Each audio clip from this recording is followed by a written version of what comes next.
ہمارے ہاں یہ رواج عام ہوتا جا رہا ہے کہ خلیفہ صاحب کا مرید کسی وجہ سے اپنے مرشد سے ناراض ہو جاتا ہے تو اپنے دادا مرشد کا مرید ہو جاتا ہے۔ اب مرشد نے تزکیہ نفس تو کرنا ہی ہوتا ہے، جب کسی خلیفہ یا منصب والے بندے کی نفس کو چوٹ پہنچتی ہے تو وہ پرسنل ہو جاتا ہے اور اپنی مرشد کے خلاف باتیں بنانا شروع کر دیتا ہے۔ مدعا یہ ہے کہ کیا اپنی مرشد کی موجودگی میں مرشد سے ناراض ہو کر کسی دوسری خلیفہ یا دادا مرشد سے بیعت ہونا طریقت میں ٹھیک ہے؟ حالانکہ مرشد خلاف سنت و شریعت و طریقت کوئی کام سر انجام نہ دیتا ہو، اور ناراض ہونے والے بھی اس بات سے انکاری نہیں کہ ان کا مرشد خلاف شرع کوئی کام کر رہا ہے۔ اگر میں صحیح فورم پر سوال نہیں کر رہا تو رہنمائی فرمائیں، اور اگر فورم ٹھیک ہے تو بھی رہنمائی فرمائیں۔ فورم بہت زبردست ہے، ٹھیک ہے فورم آپ۔ سب سے پہلے بات تو یہ ہے کہ شیخ کو چھوڑنے کی کئی وجوہات ہوتی ہیں۔ ایک وجہ ان کا شریعت مطہرہ میں کوئی خلل واقع ہوا، غیر شرعی اعمال میں ملوث ہو، یا ان کی طریقت میں کوئی فطور ہو، طریقت کے خلاف کوئی اور اعمال وہ کر رہا ہو، جو اسباق دی گئی ہیں طریقت کی، جو ان کو نفی اثبات و مراقبات دی گئی ہیں، وہ ان کے خلاف کچھ اور ایڈ کر رہا ہو، یعنی بدعت کر رہا ہو طریقت میں، ان کو بھی چھوڑنا لازم ہے۔ تیسری وجہ اس کے یہ ہے، مرشد کو اس صورتحال میں بھی آپ چھوڑ سکتے ہیں، سارے لوگوں کو فیضان پہنچ رہا ہو لیکن ایک مخصوص بندے کو آپ کا فیض نہیں پہنچ رہا، یا وہ آپ سے استفادہ نہیں کر پا رہا، تو ان کی قسمت اور نصیبہ آپ کے ساتھ نہیں ہے، آپ ان کو جانے دیجئے، کہیں جائیں آپ کہیں اور۔ حضرت مجد الفسانی رحمۃ اللہ تعالیٰ کے بارگاہ عالیہ حضرت باقی باللہ رحمۃ اللہ تعالیٰ آپ کا مرشد ہے، اور آپ مکتوبات شریف میں پڑھ سکتے ہیں، غالباً مکتوب نمبر 12-13 شاید، اگر میں غلط نہ ہوں تو اس میں لکھا گیا ہے کہ حضرت نے کچھ اپنی مریدوں کو جو حضرت کے ساتھ کافی عرصہ گزار چکے تھے، حضرت باقی باللہ رحمۃ اللہ تعالیٰ کے ساتھ، لیکن انہیں کوئی فائدہ نہیں ہوا، انہوں نے حضرت مجدد رحمۃ اللہ تعالیٰ کو فرمایا کہ شیخ احمد ان مریدوں کی تربیت کر لو۔ وہ ان لوگوں کو، اس میں سے ایک مرید کا نام شاہ حسین ہے، کہ ان کی تربیت کر لو۔ حضرت اپنے ساتھ ان کو لے کے آئے سرہند شریف، اور کچھ دنوں کے بعد آپ ایک مکتوب شریف لکھتے ہیں اپنے شیخ کی بارگاہ میں کہ حضور شاہ حسین جو ہے اب فلاں مقام سے فلاں مقام تک پہنچ گیا ہے۔ شارحین مکتوبات لکھتے ہیں، فرماتے ہیں کہ وجہ کیا تھی؟ فرمایا حضرت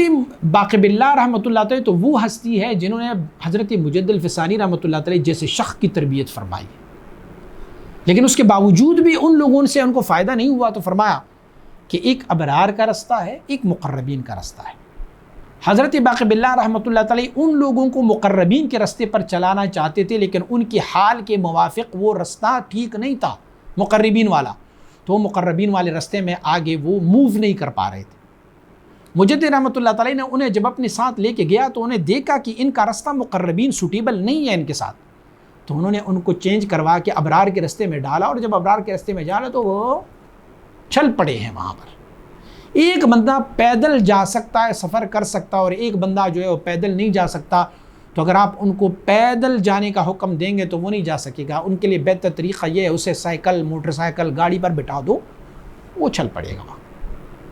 تو کبھی کبھار یہ ہو سکتا ہے کہ مرید جو ہے وہ ان کا نسبت کے ساتھ کوئی تعلق نہیں ہوتا، آپ سے ان کا کوئی حصہ نہیں مل سکتا، تو ان کو بھی جانے کی اجازت ہے، وہ جائیں کسی کامل مکمل شیخ کے پاس۔ ایک اور وجہ بھی ہے، ایک وجہ یہ ہے کہ شیخ کامل مکمل ہو لیکن اس کے باوجود بھی کچھ مراتب قربی الہی کو پائے تکمیل تک اس نے پہنچایا ہو اور بقیہ وہ نہیں کر سکتا،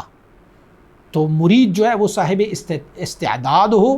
اب کیا کریں؟ یہ شیخ ان کو اجازت دے کہ بھئی بیٹا میں نے یہاں تک تجھے پہنچایا، آگے میرا بس نہیں ہے، میں آگے نہیں پہنچا سکتا، جا تو کسی اور کامل مکمل شیخ کے پاس جو بقیہ مراتب سلوک اور مقامات سلوک آپ کو طے کرائیں۔ تو یہ چند وجوہات ہیں جس کے بنا پر جا سکتے ہیں، لیکن آپ نے سوال میں پوچھا ہے کہ کوئی بھی ان وجوہات میں کوئی وجہ نہیں ہوتا، کوئی شرعی بھی نہیں ہوتا، کوئی طریقت اور تصوف میں بھی نہیں ہوتا، اور پھر بھی وہ اپنے شیخ کو چھوڑ کے کسی دادا مرشد کے پاس جاتے ہیں یا کسی اور خلیفہ کے پاس جاتے ہیں،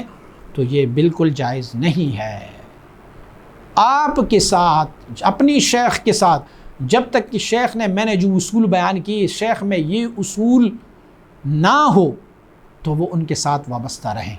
کہیں بھی ان کی اذن کی اجازت بغیر نہیں جا سکتا۔ کوئی بھی اگر شریعت کی خلاف ورزی نہیں ہے تو دادا مرشد جتنی بھی بڑے مرتبے پر ہو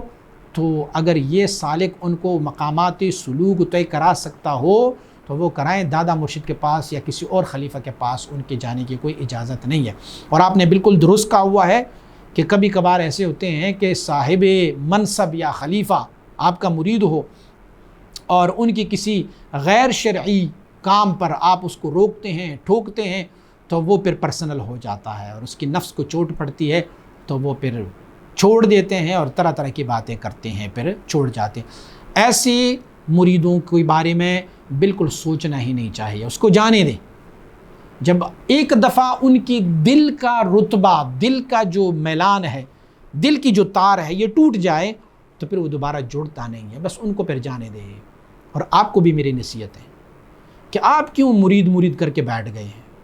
اگر آپ کا خیال یہ ہو کہ جی میرا مرید کیوں مجھے چھوڑ کے چلا گیا، میرا مرید مجھے چھوڑ کے چلا گیا، میرا مرید، تو پھر آپ یہ للہیت تو نہیں ہوئی نا، یہ بھی تو پیری مریدی تو مریدوں کے لیے ہوئی نا۔ میں نے پرندے پکڑے تھے، اسے جالی میں بند کیا ہوا تھا، ایک پرندہ اڑ کے کسی اور جالی میں چلا گیا،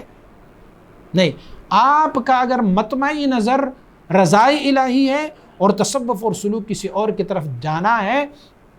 تو پھر آپ جو ہے نا وہ اس بارے میں بالکل نہیں سوچیں گے۔ رضا اللہ کے لیے جو آئے سو آئے اور جو جائیں سو جائیں، آپ کا کام ہے اس مسند پر بیٹھنا۔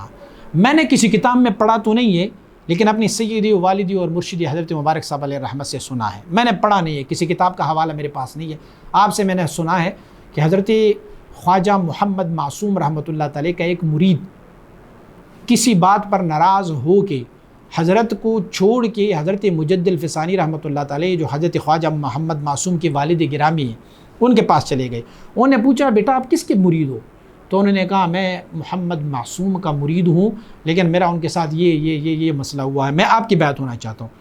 آپ نے ارشاد فرمایا کہ میں کبھی بھی تجھے بیعت نہیں کروں گا جب تک کہ مجھے محمد معصوم خود سے نہ کہے کہ ان کا کام میرے ساتھ نہیں ہوتا اور آپ ان کو مرید کر لیں۔ بلکہ حضرت فرمایا کرتے تھے کہ اس کو واپس بھیج دیا اور کہا کہ آپ کا دروازے فیض جو ہے وہ محمد معصوم سے کھلا ہے، اگر وہ آپ سے راضی ہے تو میں بھی آپ سے راضی ہوں، اگر وہ آپ سے ناراض ہے تو میں بھی آپ سے ناراض ہوں۔ لیکن یہ ساری تمہید اس شیخ کے لیے ہے جس کی طریقت، جس کے تصوف میں کوئی فتور نہ ہو، کوئی کمی نہ ہو، اور اگر کوئی کمی ہو تو اسے اسی لمحے چھوڑ دینا چاہیے۔